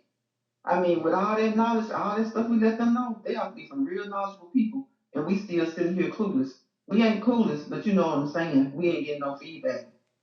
And then when it is, it's not good feedback from them, not from them. And so that's why I thank Matthew because I didn't want him to feel beat up on. Like, right. Regardless of what was going on, he voted no.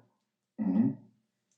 My way or highway. Cassius voted no, regardless of what was going on. Yeah. And it very well could have been. It wasn't even mentioned about the 1965 Voters' Right Act, this Section 2. To them, Lala said there's a lot of work that must be done, and there's a very disrespectful council. Right, Lala, right. They're very disrespectful to us when they don't want to answer or be held accountable.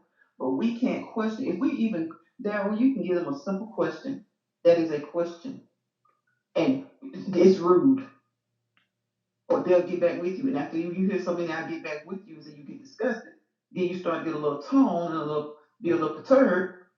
It shouldn't be name calling. Then they throwing their head out there like we did something wrong when we been being ignored. Well, I think back here when Mike Altman was giving the presentation about the redistricting, and I don't know who had said it. They asked him the question, "Are you an attorney?" The way it sounded, it was like it was rude, and he tried to act like he wanted. Kip was like strike it from the record. It was stricken from the record. It said. That's just like when you taint a jury. Right. And you say, well, we're going to question them. Well, that jury's been tainted. But once again. So once it's said, and they know exactly what they're doing. We're not kids. Kids can play those little mind games. Once it's said, it's said. And, they asked him that question. They've gotten rude with him before. Are you an attorney? failed asked him once when the thing was going on with the young lady who with the police officers. Have you ever been an officer? And it was the tone. Mm-hmm. And I'm like, some of these people don't care about hiding anything. They can be brand new. They can walk in the first day and show out. But the people who elected them, who hired them, can't be rude, can't have a little anger in their voice. You're right. You're right. The part that I don't understand about that is, when it's all said and done, we actually put them in the seats that they're in. So if someone talks to you, that's just like you saying that your boss can talk to you angrily if you messed up a couple times. Yeah, you gotta expect that. And if you a public official, if somebody does call you a name, you got to have thick enough skin to handle it. Mm-hmm. Mm-hmm. That's just in a nutshell. That's something you got to be taught during people gonna attack you in all shape, forms, or fashion, and you have to remain composed. That's part of law enforcement training. That hey, they can curse you sometime, but you got to remain composed because everybody's not gonna agree with what you say and how you say it and how you do it. But anyway, looking forward to it. Won't be this week, but I have talked with Councilman Lanier. He's coming on the program. Won't be this week because I think they have another program that they're going to be on this coming week. And I don't have the flyer. I think Ramsdale Daniel going to have a 5 of the council members in a virtual town hall meeting coming up Thursday. Ron, you remember what time it might be? 8 Yeah, via Zoom. On the post, I think he has a link to the Zoom if you want to participate in it or be a part of it, or maybe I think it's kind of like if there's time permits, they'll have questions taken. Right. Lala said a lot of misinformation and do it. They complained about no one contacting them, but when we showed up, we were met with hostility. Mm-hmm. You have to just. It's like nobody cared, but when you were proven wrong, then you get mad. Like it's almost like an abusive relationship. Mm-hmm. It's your fault.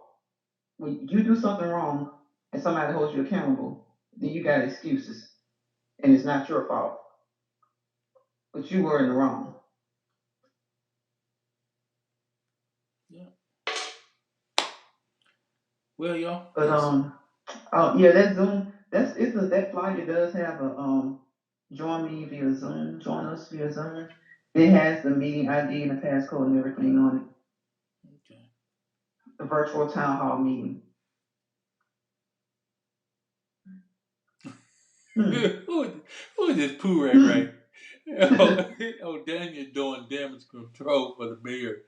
Ask him when will he pick up his check. I know Q who said that Q. No, that's Pooh Ray. I hadn't figured out who that is yet. At first I thought it was a Portia Ray.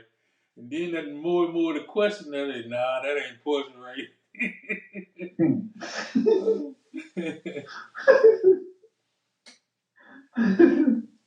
Well, they know where they're gonna get the hard questions at.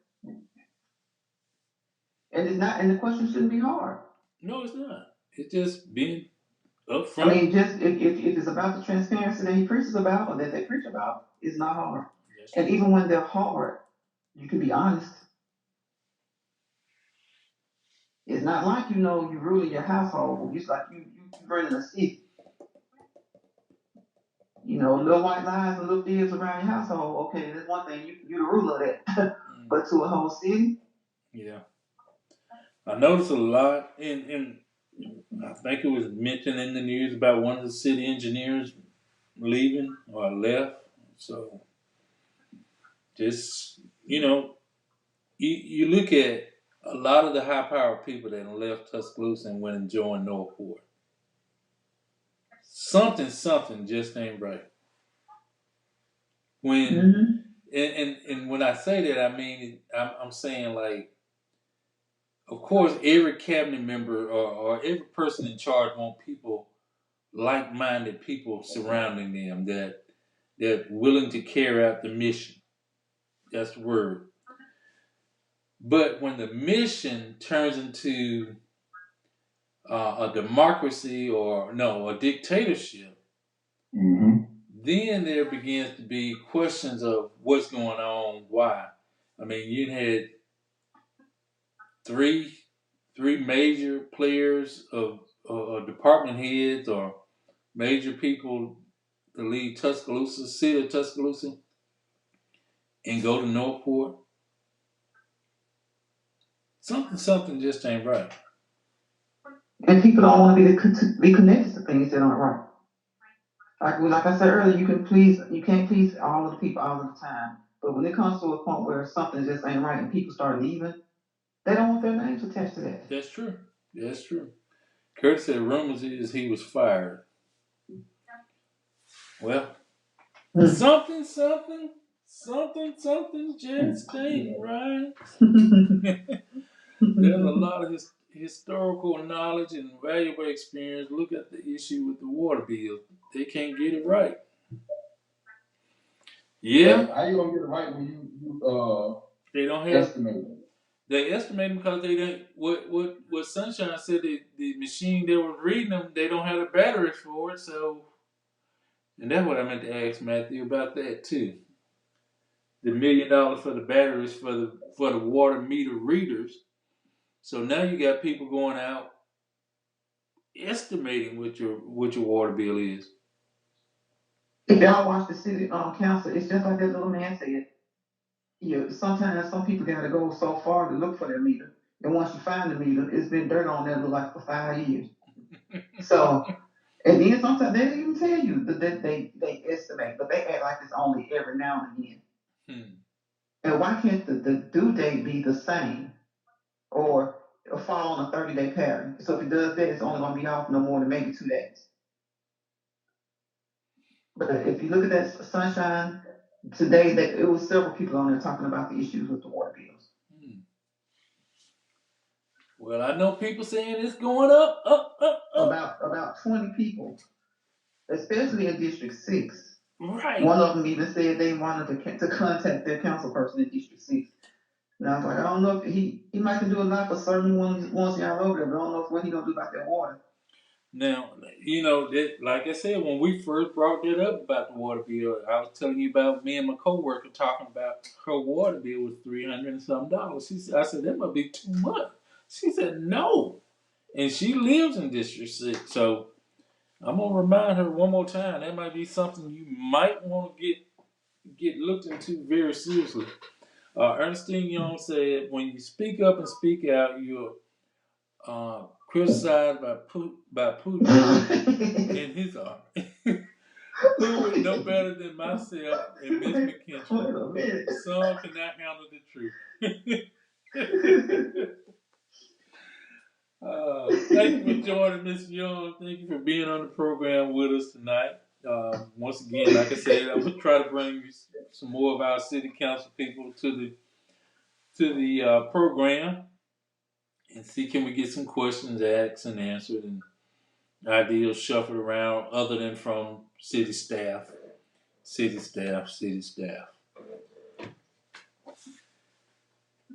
Got plans to get Deputy Chief Stephen Sanders on the program, talk about our local law enforcement police department. He put on a great program about 2 weeks ago where he brought together the families of the first African American law enforcement officers that was a part of the city of Tuscaloosa. So he did. I didn't get a chance to stay, but he did a great program. Matter of fact, Willie Davis was one of those officers. She's been on the program with us before, along with Hubbard Harris and Willie Byers and um, Ape Skin. I can't think of his real name, but they call him Ape Skin. All those older gentlemen and ladies that were pioneers of of Tuscaloosa Police Department. So he did a great job. Plan on having him to come on the program and get some questions answered. See what way we're going, y'all. All right. All right, see y'all on Thursday. Once again, want to send our condolences out to all the families. Sharon Blackman, which was once Sharon Holman, one of my classmates, and sorry to hear about her passing. And man, I tell you, it's continuing. You know, it's like yeah, we at that age now where we're not invincible. You know, you can be here today and gone tomorrow. But you know, when you're young, you think, hey, you'll be here for a while. You know, but things happen. Things happen. But prayers out to the family and to all the families that's going through what they're going through right now. And I don't guess it's gonna be a whole lot of riding going on with gas at $4, $4.79, $3.99, and $4.19. Bicycle. Get I got bicycle, scooter. I gotta Get go out the here. scooter in a backpack, put on your back. What you gonna say? You gonna get that skateboard out? I got the bike ready and I got the Y'all know that motorcycle gas ready. $7.99 in California? Yes. Yep. Mm. Highest it's ever been. Mm-hmm. Kai said that's a family member, right? Kai, we send our condolences to you and your family, man. Sure do. Good friends. Grew up with that family. All them Boldens and Sharon and the Rosses over there in the alley, and you know, 27th Avenue, the bottom gang. all tiptoe, and all the fellas them over there. So we'll talk about them old days again sometime soon, Kai. Once again, our prayers and condolences out to you all. Hey, Veronica and Mike, great conversation. Appreciate Matthew coming on the program, and we'll talk. We'll talk on Thursday. Okay, y'all. Y'all be safe. All right. And have a good night, everybody. All right. Thank you. Yep. Have a good night. Okay.